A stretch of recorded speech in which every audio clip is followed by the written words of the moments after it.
Hello everyone, this is Deepak. ఈ వీడియోలో నేను real estate versus stock market ఒక కంపారిటివ్ అనాలిసిస్ ఇస్తాను.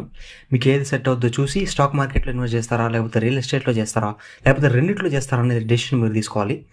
నేను 17 పాయింట్స్ చెప్తాను, లాస్ట్ వరకు చూడండి. 17 పాయింట్ చాలా ఇంట్రెస్టింగ్గా ఉంటుంది. నేను టైమ్ స్టాంప్స్ కూడా ఇస్తాను, ఏ పాయింట్ కావాలంటే ఆ పాయింట్ మీరు చూడొచ్చు డైరెక్ట్గా. Point number 1, success and failure in both markets. Stock మార్కెట్లో బాగా సంపాదించే వాళ్ళు ఉన్నారు, స్టాక్ మార్కెట్లో మనీ పోగొట్టుకునే వాళ్ళు కూడా ఉన్నారు. రియల్ ఎస్టేట్లో కూడా అంతే, సంపాదించే వాళ్ళు ఉన్నారు, పోగొట్టుకునే వాళ్ళు ఉన్నారు. మీకున్న సిచ్యువేషన్, స్ట్రెంగ్స్, వీక్నెసెస్, మీకు ఏది ప్యాషన్ ఉంది అండ్ ఎక్స్పీరియన్స్ని బట్టి సక్సెస్ ఆర్ ఫెయిల్యూర్ అనేది డిపెండ్ అయి ఉంటుంది, and me dedication and hard work. Number 2, knowledge and research. Stock మార్కెట్లో రీసెర్చ్ ఎక్కువ చేయొచ్చు, ఈజీగా చేయొచ్చు ఇంటర్నెట్ యూజ్ చేసి. YouTube, Google chrome, Instagram, Twitter ఇట్లాగా చాలా రిసోర్సెస్ ఎక్కువ ఉన్నాయి. రియల్ ఎస్టేట్లో ఆన్లైన్ కంటే ఆఫ్లైన్ ఎక్కువ ఉంటుంది యాక్టివిటీ మొత్తం. మీరు బయట తిరగాలి, సర్కిల్లో నెట్వర్క్ ఉండాలి. రియల్ ఎస్టేట్ ఏజెంట్స్ అని, బ్రోకర్స్ అని, లాయర్స్ అని ఇలాగ ఇంటర్మీడియట్స్ చాలామంది కావాలి. సో మీరు ఓన్లీ త్రూ ఎక్స్పీరియన్స్ మాత్రమే నాలెడ్జ్ గెయిన్ చేయగలుగుతారు. త్రూ థియరిటికల్ రీసెర్చ్ పెద్దగా నాలెడ్జ్ గెయిన్ చేయలేరు. స్టాక్ మార్కెట్ మీద నాలెడ్జ్ చాలా ఎక్కువ ఉంది ఇంటర్నెట్లో. అది బుక్స్ అనుకోండి, యూట్యూబ్లో వీడియోస్ అనుకోండి, కోర్సెస్ అనుకోండి, ఇంటర్వ్యూస్ అనుకోండి, వెబ్సైట్స్ అనుకోండి, బ్లాగ్స్, ఇలా చాలా sources of information are knowledge available ఉంది. రియల్ ఎస్టేట్ మీద అంత లేదు. Point number 3, suitability based on life style. మీరు ఏదైనా జాబ్ చేస్తూ రియల్ ఎస్టేట్ చేయడం చాలా కష్టం, అసలు టైం సరిపోదు. బట్ స్టాక్ మార్కెట్లో చాలా కంఫర్టబుల్గా ఉంటుంది జాబ్ చేస్తూ ఇన్వెస్ట్ చేయడం. రియల్ ఎస్టేట్లో documentation, paper work, legal issues ఇలాంటివి చాలా ఎక్కువ ఉంటాయి. స్టాక్ మార్కెట్లో చాలా తక్కువ ఉంటాయి. ఒకవేళ ఏదైనా ఉన్నా మోస్ట్లీ డిజిటల్లో అయిపోతుంది, అంటే మొబైల్ ఫోన్తో. Point number 4, personality match. ఇంట్రోవర్ట్స్కి స్టాక్ మార్కెట్ కంఫర్టబుల్గా ఉంటుంది, ఎక్స్ట్రోవర్ట్స్కి రియల్ ఎస్టేట్ కంఫర్టబుల్గా ఉంటుంది. అలా అని అసలు ఇంట్రోవర్ట్స్ రియల్ ఎస్టేట్ అసలు చేయకూడదు అని కాదు, చేయలేరు అని కాదు. ఎక్స్ట్రోవర్ట్స్ స్టాక్ మార్కెట్ అసలు చేయకూడదు ఆర్ చేయలేరు అని కాదు. బట్ స్టాక్స్కి చాలా డీప్ థింకింగ్, ఇండిపెండెంట్ రీసెర్చ్ కావాలి. ల్యాప్టాప్ ముందు కూర్చొని గంటలు గంటలు అనలైజ్ చేయడం, రీసెర్చ్ చేయడం ఇట్లాగా. ఇది ఇంట్రోవర్ట్స్కి కొంచెం ఎక్కువ సెట్ అవుద్ది. స్టాక్ మార్కెట్కి మీకు మీరు తప్ప వేరే వాళ్ళతో అవసరం ఉండదు. రియల్ ఎస్టేట్లో చాలా నెట్వర్క్ ఆర్ సర్కిల్ కావాలి, ఇంట్లో ఉండడం కంటే బయట ఎక్కువ తిరగాలి. ఇది ఎక్స్ట్రోవర్ట్స్కి ఎక్కువ సెట్ అవుతుంది. మీరు చూస్తే ఎక్స్ట్రోవర్ట్స్కి ఎక్కువ మంది ఫ్రెండ్స్ ఉంటారు, ఎక్కువ పెద్ద సర్కిల్ ఉంటుంది ఇంట్రోవర్ట్స్తో కంపేర్ చేస్తే. రియల్ ఎస్టేట్కి మీరు బాగా తిరగాల్సి వస్తుంది, అది కూడా ఎక్స్ట్రోవర్ట్స్కి బాగా సెట్ అవుద్ది. ఇంట్రోవర్ట్స్ పెద్దగా బయట తిరిగే టైప్ కాదు, మీకు తెలిసిందే. Number 5, flexibility. స్టాక్స్లో వేరియింగ్ డిగ్రీస్ ఆఫ్ సేఫ్టీ ఉండే ఇన్వెస్టింగ్ ఆప్షన్స్ ఉన్నాయి. ఫర్ ఎగ్జాంపుల్, స్టాక్స్ బాగా రిస్క్ అనుకుంటే మ్యూచువల్ ఫండ్స్లో ఇన్వెస్ట్ చేయొచ్చు. మ్యూచువల్ ఫండ్స్లో కూడా అగైన్ చాలా టైప్స్ ఉంటాయి. ఇప్పుడు అగైన్ స్టాక్స్లోకి రండి. Small cap, mid cap stocks risky అనుకుంటే ఇండియాలో ఉండే industry leading companies or large cap companies or blue chip companies, అలాంటి స్ట్రాంగ్ కంపెనీస్లో ఇన్వెస్ట్ చేయొచ్చు. అందులో రిస్క్ తక్కువ ఉంటుంది. అలాగే ఈటీఎఫ్స్ ఉన్నాయి, స్మాల్ కేసులు ఉన్నాయి. రియల్ ఎస్టేట్లో మీకు ఇంత ఫ్లెక్సిబిలిటీ ఉండదు. సో స్టాక్ మార్కెట్లో డైవర్సిటీ అండ్ ఫ్లెక్సిబిలిటీ చాలా ఎక్కువ ఉంది. Point number 6, financial starting point. మీరు ఆల్రెడీ రిచ్ అయితే రియల్ ఎస్టేట్లో ఈజీగా ఎంటర్ అవ్వచ్చు. వేరేజ్ మీ దగ్గర డబ్బులు అంత లేవు, below middle class or middle class, poor అనుకుంటే స్టాక్ మార్కెట్లో స్టార్ట్ చేస్తే బెటర్. ఎందుకంటే రియల్ ఎస్టేట్ మొత్తం ల్యాక్స్ అండ్ క్రోర్స్లో ఉంటుంది ట్రాన్సాక్షన్. వేరే స్టాక్స్ అయితే హండ్రెడ్స్లో కూడా ఇన్వెస్ట్ చేయొచ్చు, థౌజండ్స్లో కూడా ఇన్వెస్ట్ చేయొచ్చు, ల్యాక్స్లో కూడా ఇన్వెస్ట్ చేయొచ్చు. 200 లోపు కూడా మంచి రిటర్న్ ఇచ్చే స్టాక్స్ ఉన్నాయి మీరు బాగా రీసెర్చ్ చేస్తే, మీకు కంపెనీస్ అండ్ బిజినెస్ మీద నాలెడ్జ్ ఉంటే. వేరే రియల్ ఎస్టేట్లో మొత్తం ల్యాక్స్ అండ్ క్రోర్స్లో ఉంటుంది. దాంతోపాటు మీరు ఫ్రీక్వెంట్గా తిరగాలి అంటే దానికి కూడా మనీ కావాల్సి వస్తుంది బాగా. సో రిచ్ పీపుల్ అయితే వాటిని మేనేజ్ చేయగలుగుతారు. ఇంకో రీజన్ ఏంటంటే లిక్విడిటీ. రియల్ ఎస్టేట్ అనేది highly illiquid, stock market is very much liquid. మీకు మనీ కావాలంటే మీరు సెకండ్స్లో స్టాక్స్ అమ్మేసి మనీ వచ్చేస్తుంది బ్యాంక్ అకౌంట్లోకి ఒక 1-2-3 డేస్లో. వేరాజ్ అంత ఫాస్ట్గా మీరు ప్రాపర్టీని అమ్మలేరు, నెలలు పట్టుద్ది మొత్తం ట్రాన్సాక్షన్ సెటిల్ అయ్యేదానికి. రిచ్ పీపుల్ అనుకోండి, వాళ్ళకి ఇమీడియట్గా మనీ అవసరాలు ఉండవు, ఉన్నా కూడా వాళ్ళు ఈజీగా మేనేజ్ చేసేసుకుంటారు. Next, time horizon for returns. Stock మార్కెట్లో మీరు చాలాసార్లు మీకు 1 ఇయర్లో కూడా చాలా హై ప్రాఫిట్స్ ఏం చేయొచ్చు. For example, Zomato stock 1 year ముందు 67 రూపీస్ ఉంది. నేను ఇందాక చెప్పాను 200 రూపీస్ కూడా చాలా మంచి స్టాక్స్ ఉన్నాయని చెప్పి. 1 ఇయర్ ముందు జొమాటో స్టాక్ 67 రూపీస్ ఉంది. ఈ రోజు నేను వీడియో చేసే టైంకి, అంటే ఈ వీడియో స్క్రిప్ట్ రాసే టైంకి 179 రూపీస్ ఉంది. మోర్ దాన్ డబుల్ అయింది స్టాక్ విత్ ఇన్ 1 ఇయర్, అంటే 167% రిటర్న్. అంటే 1 ఇయర్ ముందు మీరు 10 lakhs పెట్టుంటే ఇప్పుడు అది 26 lakhs అయింది. అది ఓ మై గాడ్. రియల్ ఎస్టేట్లో అంత ఫాస్ట్గా జరగదు, చాలా స్లో ప్రాసెస్ ఉంటుంది. ఇలాగా ఎవ్రీ ఇయర్ చాలా స్టాక్స్ 1 ఇయర్ లోపు, అంటే 1 ఇయర్ టైం ఫ్రేమ్లో 50% రిటర్న్ ఆర్ 100% రిటర్న్ ఇచ్చే స్టాక్స్ చాలా ఉంటాయి. బట్ రియల్ ఎస్టేట్లో majority of the times it's a very long term game. స్టాక్స్లో కూడా చాలామంది లాంగ్ టర్మ్లో ఇన్వెస్ట్ చేస్తారు, సక్సెస్ఫుల్ ఇన్వెస్టర్స్. బట్ స్టాక్స్లో ఆప్షన్ ఉంది, 1 ఇయర్ 2 ఇయర్లో కూడా హై ప్రాఫిట్స్ ఎర్న్ చేసే ఆప్షన్. రియల్ ఎస్టేట్లో అంత ఫాస్ట్గా కష్టం. రియల్ ఎస్టేట్లో స్టాక్ మార్కెట్తో కంపేర్ చేస్తే లో రిస్క్ ఉంటుంది. స్టాక్ మార్కెట్లో ఫ్లక్చువేషన్స్ ఎక్కువ ఉంటాయి.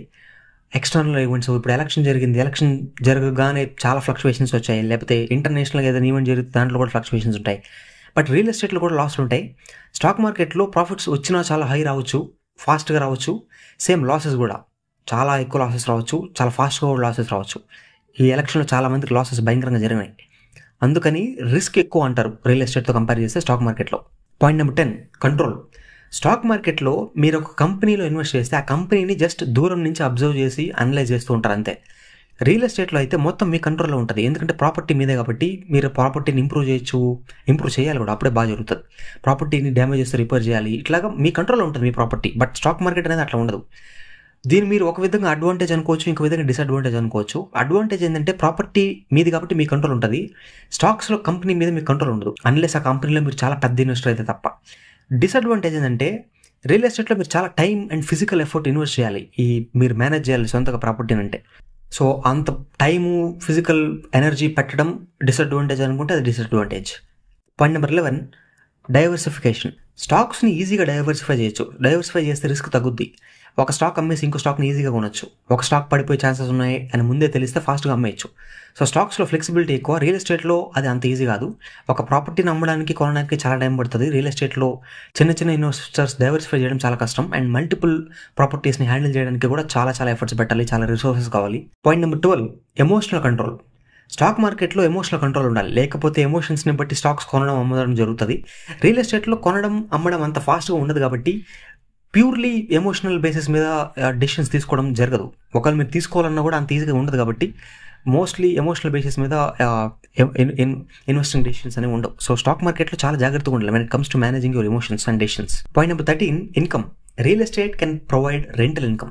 రియల్ ఎస్టేట్లో మీకు రెంటల్ ఇన్కమ్ వస్తుంది, వేరే స్టాక్ మార్కెట్లో డివిడెండ్స్ వస్తాయి. ఎస్పెషల్లీ మీరు పెద్ద కంపెనీలో ఇన్వెస్ట్ చేస్తే డివిడెండ్స్. అందులో కూడా పెద్ద కంపెనీస్లో ఇన్వెస్ట్ చేస్తే సరిపోదు, పెద్ద అమౌంట్ ఇన్వెస్ట్ చేయాలి. ఇప్పుడు రియల్ ఎస్టేట్ అంటే మీకు రెంటల్ ఇన్కమ్ వస్తుందంటే ప్రాపర్టీ ల్యాక్స్లోనే ఉంటుంది కదా దాని వాల్యూ. సేమ్ స్టాక్స్లో కూడా మీరు ల్యాక్స్లో ఇన్వెస్ట్ చేస్తే అప్పుడు రెంటల్ ఇన్కమ్ లాగా డివిడెండ్స్ వస్తాయి. Point number 14, top investors. అంటే వరల్డ్లో రిచెస్ట్ పీపుల్ తీసుకోండి మీరు. టాప్ 100 రిచెస్ట్ ఫోర్బ్స్ లిస్ట్ ఉంటుంది. ఇండియాలో కూడా టాప్ 100 రిచెస్ట్ ఫోర్బ్స్ లిస్ట్ తీసుకోండి. మీరు ఇద్దరిలో చాలా రిచెస్ట్ పీపుల్ని చూస్తారు. అంటే స్టాక్ మార్కెట్లో ఉండే పెద్ద రిచెస్ట్ పీపుల్ చూస్తారు, రియల్ ఎస్టేట్లో కూడా ఉండే పెద్ద రిచెస్ట్ పీపుల్ చూస్తారు. సో ఇద్దరులో ఎవరు ఎక్కువ రిచ్ అవుతారంటే ఇద్దరు ఉన్నారు. ఇండియాలో కొంతమంది రియల్ ఎస్టేట్లో ఎక్కువ మంది ఉన్నారు, యూఎస్లో అయితే స్టాక్ మార్కెట్లో ఉండే వాళ్ళు ఎక్కువ మంది ఉన్నారు. సో బట్ మోస్ట్ రిచెస్ట్ అయితే యూఎస్లో ఫర్ ఎగ్జాంపుల్ వారెన్ బఫెట్ ఉన్నాడు, వేరేస్ ఇండియాలో అయితే మోస్ట్ రిచెస్ట్ పర్సన్లో ఒకరు రాకేష్ జుంజున్వాలా ఉన్నాడు. At the same time Radhakishan Damani ఉన్నాడు, డిమార్ట్ ఓనర్. డిమార్ట్ కంటే ముందు he is a very successful stock market investor. So ఇద్దరు ఉన్నారు, బట్ మోస్ట్ రిచెస్ట్ అయితే స్టాక్ మార్కెట్లో ఉండేవాళ్ళు ఉన్నారు. Point number 15, legal issues. Real ఎస్టేట్లో లీగల్ కేసులు వచ్చేదానికి ఛాన్సెస్ ఎక్కువ ఉంటాయి, స్టాక్ మార్కెట్లో అది అసలు ఉండదు. మీరు న్యూస్లో అండ్ సినిమాలో కూడా చూడొచ్చు, భూమి పంచాయతీలు, కబ్జాలు అలాంటివి రియల్ ఎస్టేట్లో ఉంటాయి. ప్రతి దగ్గర ఉంటాయని కాదు, కొన్ని దగ్గరలో ఉంటాయి. వాటిని కూడా హ్యాండిల్ చేసేదానికి రెడీగా ఉండాలి. Point number 16, intellectual and knowledge scope. Real estate కంటే స్టాక్ మార్కెట్లో ఇన్వెస్ట్ చేసే వాళ్ళు ఎక్కువ ఇంటలెక్చువల్గా ఉండడానికి స్కోప్ ఎక్కువ ఉంది, అండ్ నాలెడ్జ్ కూడా వాళ్ళకి ఎక్కువ బిల్డ్ చేసుకునేదానికి స్కోప్ ఎక్కువ ఉంది. ఎందుకంటే స్టాక్ మార్కెట్లో అనలైజ్ చేసేదానికి ఎక్కువ ఉంటుంది, న్యూస్ని బాగా ఫాలో అవుతారు, బుక్స్ చదువుతారు. రియల్ ఎస్టేట్లో ఉండి ఇంటలెక్చువల్ అండ్ నాలెడ్జ్ డెవలప్మెంట్కి స్కోప్ తక్కువ. కావాలంటే మీరు biggest stock market investors interviews or speeches చూడండి. Warren Buffett, Rakesh Jhunjhunwala, Peter Lynch, Charlie Munger, Ray Dalio, Vijay Kedia ఇట్లాంటి వాళ్ళు. అండ్ రియల్ ఎస్టేట్లో బాగా సక్సెస్ఫుల్ అయిన ఇంటర్వ్యూస్ చూడండి, మీకు డిఫరెన్స్ అర్థమైపోతుంది ఎవరి దగ్గర ఎక్కువ నాలెడ్జ్ ఉంది, ఎవరి దగ్గర ఎక్కువ ఇంటలెక్ట్ ఉంది అనేది. Point number 17, business mind set. ఇది మోస్ట్ ఇంట్రెస్టింగ్ నాకు అనిపించేది. మీకు ఫ్యూచర్లో ఏదైనా బిజినెస్ రన్ చేయాలనుకుంటే, కంపెనీ పెట్టాలనుకుంటే స్టాక్ మార్కెట్ ఇన్వెస్టింగ్ మీకు మంచి మైండ్ సెట్, మంచి థింకింగ్ని ఇస్తుంది. బికాస్ స్టాక్ మార్కెట్ ఇన్వెస్టింగ్ అంటే మీరు కంపెనీస్ని బాగా అనలైజ్ చేసి ఇన్వెస్ట్ చేస్తారు, బిజినెస్ అనాలిసిస్ చేస్తారు. ఆ కంపెనీ ఎలా రన్ అవుతుంది, ఏ కంపెనీ ఫెయిల్ అయింది దానికి రీజన్స్ ఏంది, ఏ కంపెనీ సక్సెస్ఫుల్ అయింది దానికి రీజన్స్ ఏంది. అలాగా మీకు మీ బిజినెస్ రన్ చేసేదానికి కూడా ఒక అనలిటికల్ మైండ్ వస్తుంది. ఇంకొకటి ఏంటంటే బిజినెస్ అనేది రియల్ ఎస్టేట్ని కంట్రోల్ చేస్తుంది, అంతేగాని రియల్ ఎస్టేట్ అనేది బిజినెస్ని కంట్రోల్ చేయదు. అంటే ఫర్ ఎగ్జాంపుల్ మీ ఏరియాలో ఫర్ ఎగ్జాంపుల్ డిమార్ట్ పెట్టారనుకోండి, ఆర్ఎల్స్ ఒక పెద్ద సినిమా హాల్ వచ్చింది, లేకపోతే కాలేజ్ ఆర్ హాస్పిటల్ పెట్టారనుకోండి, అండ్ సక్సెస్ఫుల్గా రన్ అవుతున్నారు అనుకోండి ఆ బిజినెస్లు. తర్వాత దాని చుట్టుపక్కల రియల్ ఎస్టేట్ పెరుగుతుంది, ల్యాండ్ రేట్లు పెరిగిపోతాయి. So business is more powerful than real estate. Now నేను ఈ రీజన్స్ అన్ని చెప్పాను, ఈ రీజన్స్ అన్నింటిని బట్టి మీరు డిసైడ్ చేసుకోండి, స్టాక్ మార్కెట్లో ఇన్వెస్ట్ చేసి స్టార్టింగ్లో తర్వాత రియల్ ఎస్టేట్లో చేస్తారా, లేకపోతే only stock market or real ఎస్టేట్లో చేస్తారా. మీకున్న సిచ్యువేషన్, మీకున్న మైండ్ సెట్ అండ్ పర్సనాలిటీని బట్టి మీరు ఏది బాగా చేయగలుగుతారో ఫస్ట్ అదే చేయండి. So it's all about your personal decision. రెండిట్లో చేసినా కూడా బెటరే.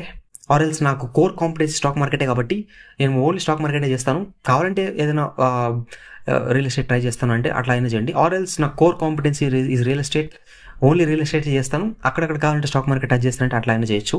బట్ ఇక్కడ ఒకటి ఉంది, ఒకవేళ మీరు కనుక రియల్ ఎస్టేట్లో ఉన్నారనుకోండి, స్టాక్ మార్కెట్ని ఈజీగా చేయొచ్చు. ఎందుకంటే మీరు కొనకపోయినా మ్యూచువల్ ఫండ్స్లో ఇన్వెస్ట్ చేసేయచ్చు. ఆర్ ఎల్స్ స్టాక్ మార్కెట్ చాలా మంది బ్రోకర్స్ ఉంటారు, అంటే అడ్వైజ్లు ఇచ్చేవాళ్ళు, వాళ్ళకైనా ఒక ఫీజు ఇస్తే వాళ్ళు మంచి స్టాక్లో ఇన్వెస్ట్ చేస్తారు. బట్ మీరు మంచి స్టాక్ మార్కెట్ ఇన్వెస్టర్ అయితే రియల్ ఎస్టేట్లో అంత ఈజీగా వెళ్ళడం జరగదు. సో అది కూడా ఒక డిఫరెన్స్ ఉంది. సో నేను చెప్పాల్సిన రీజన్స్ చెప్పాను. That is it for the video. Thank you for watching. You know that you control me. Guilty self-affliction. Prey on me when I'm lonely, and I'm your willing victim.